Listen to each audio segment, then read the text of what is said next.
Bonjour. Il est toujours possible d'être élégante, distinguée et féminine en période wokisme en Macronie. Bien sûr, cela nécessite une hygiène de vie corporelle, intellectuelle, émotionnelle, spirituelle. En France, en 2025, ex-pays de la mode, l'élégance, la féminité, le charme, mondialement reconnus, il est très difficile de trouver des boutiques permettant de se vêtir correctement pour un mariage.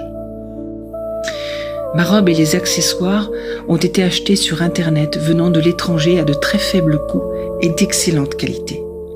Ma coiffeuse travaille parfaitement le cheveu au naturel.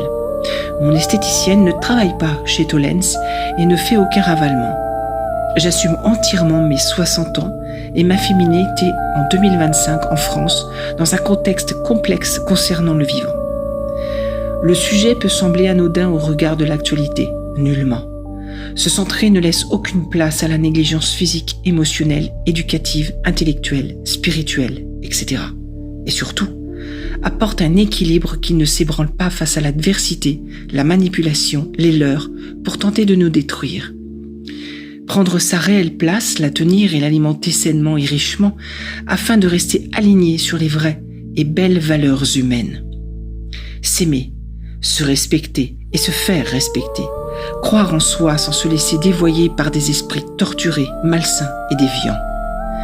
Les critiques fuseront face à votre différence, puis ils finiront par vous considérer comme un exemple à en forcer le respect. Le féminin et le masculin sacré ont été massacrés depuis des millénaires. Pour ce mariage, par amour et pour moi et mes amis, j'ai apporté une petite pierre à l'édifice en assumant qui je suis.